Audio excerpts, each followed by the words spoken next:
On a warm, bright afternoon when sunlight spilled across the streets like liquid gold, a small bakery on Riverside Avenue filled with the scent of fresh bread, sweet pastries, and warm memories waiting to be made. But amid all that warmth, a quiet storm of desperation stood at the door. A thin, exhausted woman named Marissa stepped inside with dirt smudged on her clothes and worry carved into every line on her face. At her side stood her little daughter, Flora, whose wide eyes, though tired, still carried a faint glimmer of hope. The mother's shoulders trembled as she gathered the courage to speak, because she had not eaten since yesterday, and Flora's last meal had been a shared apple pitifully divided between them. She didn't come to buy anything, she had only come to beg for something others threw away without a second thought. If you believe kindness still matters in this world, if you believe second chances can save someone's life, please take a moment to like, comment, share, and subscribe to Kindness Corner. Your support helps us spread stories that heal.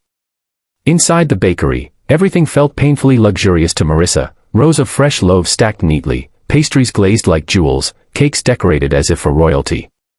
She lowered her gaze to avoid the stares she feared would burn holes into her dignity. Flora clung to her sleeve, her small fingers trembling. The mother approached the counter with hesitant steps, the floor almost feeling too polished for dusty shoes like hers. The employees looked up, their polite smiles fading slightly, unsure of what to expect. Marissa's voice shook as she asked them if they had any expired cake, something thrown out at the end of the day, something, anything, that she could give her daughter who hadn't had a treat in months.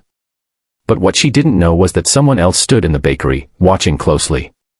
A tall, well-dressed man named Roland Vance, one of the city's wealthiest entrepreneurs, was there quietly, dressed in a simple gray suit instead of his usual boardroom attire. He had stepped into the bakery to escape the noise of the world outside and to enjoy one of the peaceful routines he rarely admitted he needed. He had come for a slice of blueberry pie, but life had served him something far more important. As Marissa spoke those heartbreaking words, Roland felt something shift inside him. People often believed wealth turned hearts cold, but in his case, loss had already done that years ago. He had buried his wife and daughter after a tragic accident and locked his heart behind walls money couldn't fix. Yet here, in the soft daylight of a quiet bakery, a weary mother's trembling voice cracked open a corner of that broken heart. Marissa stood frozen as the workers awkwardly exchanged glances. They wanted to help, but their boss had strict rules against giving away food before closing. Her cheeks burned with shame as the silence thickened. She thought about turning back, escaping the embarrassment, pretending she hadn't asked. But hunger had a way of welding a person to hope, even when hope felt like a wound. Flora tugged gently at her sleeve, her eyes drifting toward a strawberry-topped cake behind the glass. She didn't ask for it. She wouldn't dare. Children like her learned early what dreams were allowed and which ones weren't. Roland noticed everything, the way the little girl hid behind her mother, the way Marissa tried so hard to stand tall despite the weight pushing her down. He could almost hear echoes of his own daughter in Flora's small hands and hopeful silence. Something inside him broke in the most human way possible. It wasn't pity. It wasn't charity. It was recognition, the recognition of suffering he knew too well. In that moment, he didn't see a homeless woman or a starving child. He saw two souls pushed into shadows by life's cruelty, standing in the doorway of a place filled with warmth they weren't sure they deserved. What happened next unfolded with the gentleness of daylight drifting through a window. Roland stepped forward, not announcing who he was, not waving around his wealth, not trying to attract attention. He walked quietly to the counter and asked the workers to pack the freshest cake in the display, the large vanilla sponge layered with berries, coated with cream, and decorated with fruits bursting with color. Then he asked for 2 warm meals, pastries, sandwiches, and anything he believed could restore life back into a hungry pair of eyes. Marissa watched in confusion, unsure why a stranger was making such a large order. When he turned to her, she braced herself for a lecture or judgment, her heart tightening like a fist. Instead, Roland simply placed the bag gently on the counter, nodding for the cashier to hand everything to her. His voice stayed calm and steady, thanking the staff and wishing them a good afternoon, as if his act of kindness was the most ordinary thing in the world. He didn't wait for applause. He didn't wait for gratitude. He simply took one step back and allowed Marissa to receive the kindness without pressure.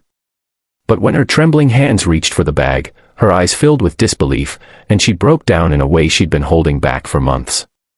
Flora's face lit up, not with greed, but with relief, an expression Roland had missed for years. The workers softened instantly, suddenly ashamed of the hesitation they had shown earlier. Kindness had entered the bakery disguised as a man in a simple suit, and everyone felt it. Roland walked toward the door, intending to leave quietly, but Marissa called out to him. Not loudly. Not dramatically. Just a soft, cracked whisper of thanks, one that carried more sincerity than any speech he'd ever heard in the business world. Roland turned, and for the first time in years, he smiled with the kind of warmth that touched memories instead of breaking them. He told her to take care, no names, no instructions, no conditions. Just humanity. As Roland stepped into the daylight outside, the sun seemed kinder, the wind gentler. He realized that the world still had room for healing, that helping someone else had stirred something alive inside him he thought was long gone. Marissa and Flora sat on a small bench outside the bakery, sharing cake with the joy of people who hadn't felt seen in too long. Their smiles, though quiet and tired, looked like the sunrise of a better day. And Roland understood that sometimes it wasn't grand gestures or millions of dollars that changed a life, it was one moment of compassion delivered at exactly the right time. If this story touched your heart, please make sure to like, comment, and share this video, and subscribe to Kindness Corner so we can continue spreading these powerful true-to-life stories. Before we end, tell us in the comments, do you believe small acts of kindness can change someone's entire life? And with that, the story closes on a warm afternoon where a simple question about an expired cake led to hope, healing, and a reminder that humanity still shines, especially in places where no one expects it.